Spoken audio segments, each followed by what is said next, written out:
Hey Bookaholics, and welcome back to another video. Today I am bringing you my January wrap up. In the month of January, I actually managed to read 13 books and I am really happy with everything that I managed to get through. I'm going to start out with some statistics before we get into the books. However, if you are not interested in that, then I'll leave a timestamp down below so that you can skip ahead if you want to. So getting into my statistics, I read, as I said, 13 books, which amounted to 6,691 pages, and that totals at an average of 215 pages a day. I don't really read like that. It's more likely that I will have read larger chunks on things like weekends or just having like a chunky reading session instead of reading consistently 200 pages, but it's still a decent amount to be reading on an average daily. I read 2 different formats this month. I read both ebooks and physical books. If I want to get specific, I read 6 ebooks and 7 physical books, which is a much more even split than I have been doing lately. I haven't been reading anywhere near as many ebooks as I would like, so reading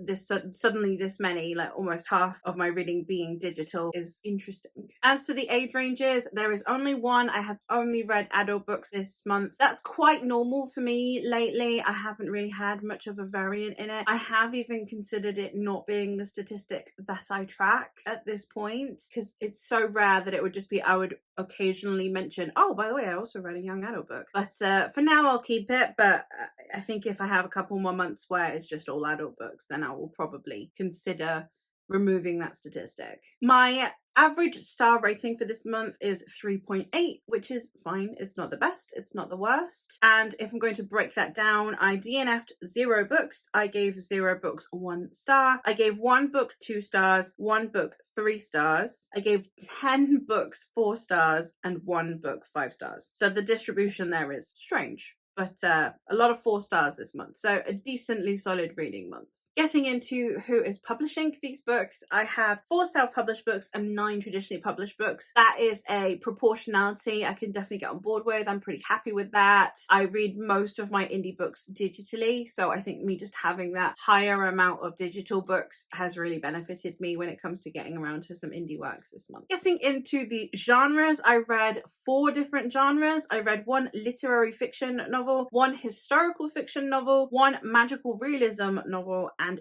10 fantasy novels. I completed 2 series. I didn't continue any series, and I started 4 series. Now let's go get into the actual books themselves. I am going to start out with the digital books because they are the ones that are at a risk of me forgetting to mention. So the first one I'm going to talk about is I did read all of the existing installments in the Strange Frontier series by Jennings Zabrinsky, which is The Troop of Shadows and Tyrant Fall. This is a strange frontier is completely correct. It's alien epic fantasy with Western vibes. Alien ninja chameleons are in this epic fantasy world that encounter cowboys. It's a very bizarre series, but I had a really good time with it actually. It was a fun, entertaining series, and I hope that the author continues the series. I would like to read more in it. So at the moment I am up to date on the series. That's another one that is like, I did start the series, but I am also up to date. But I have had a really good time with it. I liked the writing style. I found it compelling. It was very weird. It's not one that I'm necessarily going to be like, oh my god, everyone go read this, because it is a very specific taste. However, if it does sound interesting to you, I would recommend checking it out. And if you're not sure about the writing style, or if you're not sure you can get behind it, but you're also curious, Tyrant Fall, which is the prequel novella, is actually available for free on the author's website. So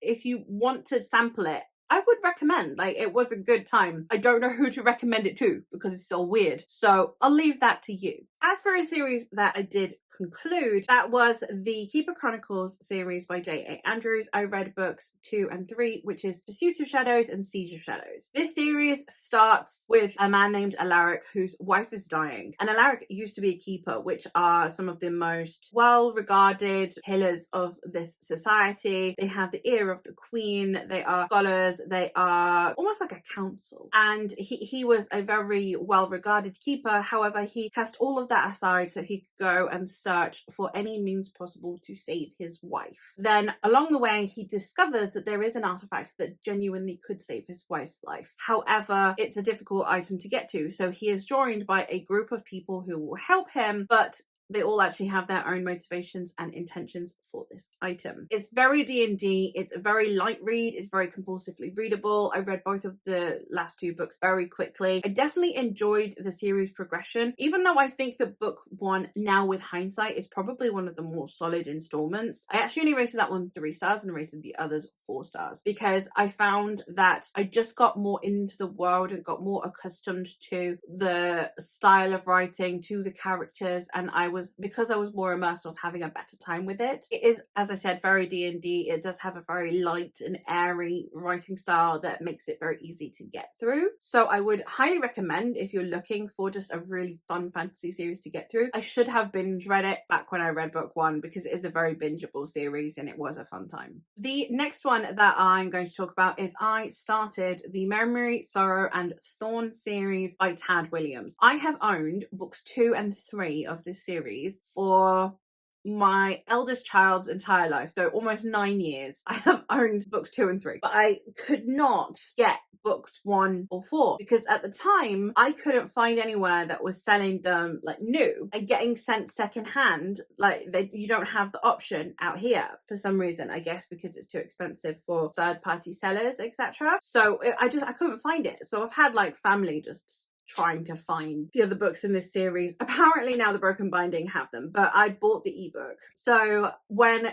Stephen Arion, who is an author here, who is on AuthorTube, but he is hosting a read-along, decided to do a read-along for this series, I picked up book 1. And this is a series that is about a young man named Simon who is a kitchen boy. And however, he catches the eye of like the palace mage, and the mage begins training him. He teaches him how to read, how to write. When the king dies and things start to go badly in the kingdom, he actually assists someone to escape and then follows this other person so that they can hopefully bring the kingdom back together. It is quite derivative. It does have both Lord of the Rings and also Rift War vibes to it. I imagine it probably also has Wheel of Time vibes to it, but Wheel of Time did come later. So there are a lot of things there that you're like, okay, we've seen this before. But the world building in this is actually really incredible. One of the things that I can see that Robin Hobb has, I think, possibly taken influence from is that Robin Hobb at the beginning of the book, she gets you to know Fitz through basically his training montage. She very slowly puts you through just his day-to-day life so that you can see who he is as a person and what makes him be this way. And there is something very similar about Simon in this, which is very grounding. I do think that a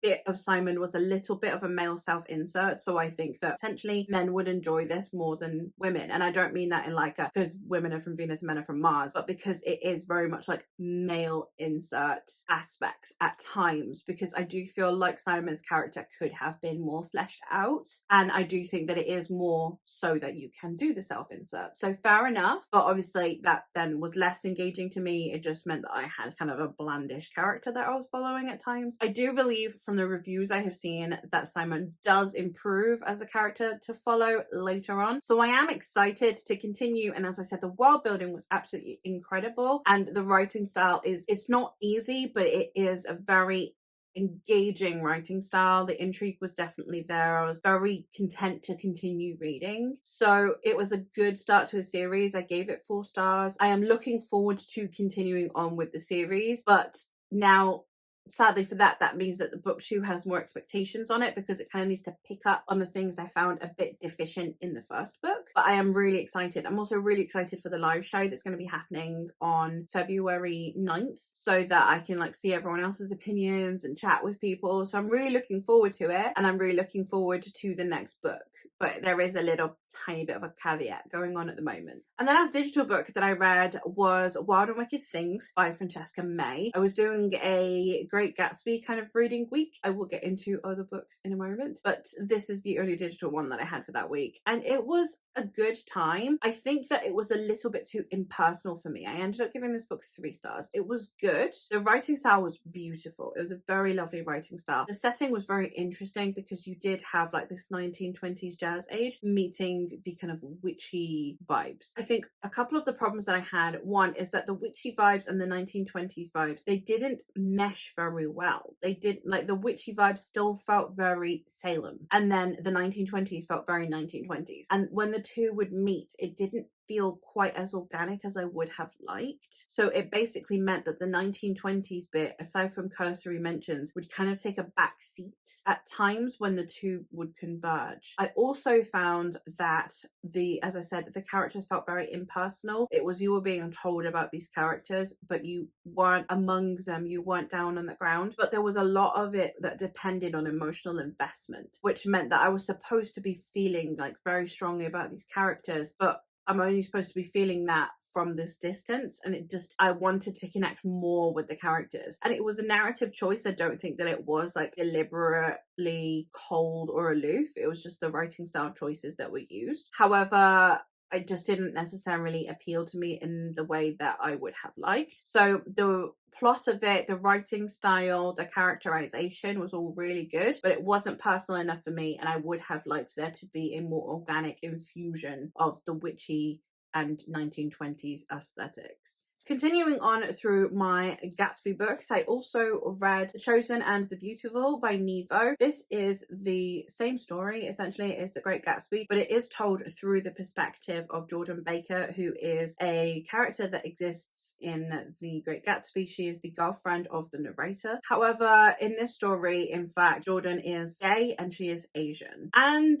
I thought that meant that I would like this more than I did, because I don't like Gatsby. Like, I am one of the few people out there that doesn't like Gatsby, which didn't bother me so much in Wild and Wicked Things because it was gender bent and sapphic, and therefore I think that some of the character motivations around like the witchy end of things made a difference for me. So the plot actually didn't bother me in Wild and Wicked Things. In this one, we just got Great Gatsby, but from a slightly different angle, and every now and then we also had discussions around being Asian or being queer. There was a mild magic system incorporated because this character can do kind of magic. It is magical realism. However, I personally found that the magic didn't amount to anything. There was no need for it. It didn't add anything to the story. If I'm going into a book because of fantastical elements, I want there to actually be fantastical elements instead of just this like cursory mention of a magic system. And then also, like, this would have benefited more from being literary fiction than anything else, because then I probably just wouldn't have picked it up, and then I wouldn't feel badly about it. And then on top of that, as I said, like, it was basically just a Gatsby retelling, but from a different angle. So aside from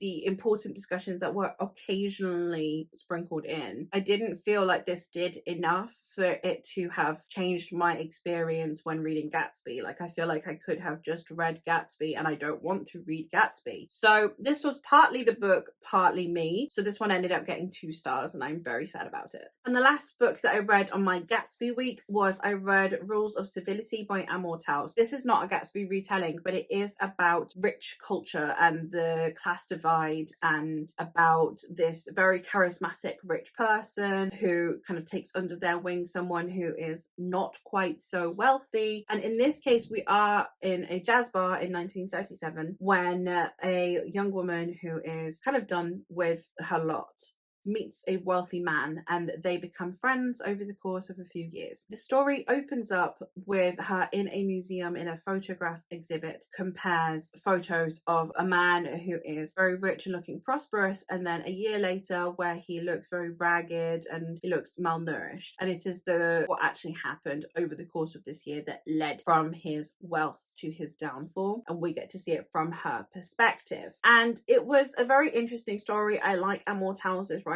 I ended up giving this one 4 stars. It was a very readable story. I found the characters very, very interesting, and the conversations that were had were very interesting. He is very good at philosophizing and also taking historical events and bringing them to making you consider current day affairs as well. So I really appreciated that, and I am looking forward to just continuing to read my way through Amor Towles' books, because it was a very interesting and mentally stimulating read.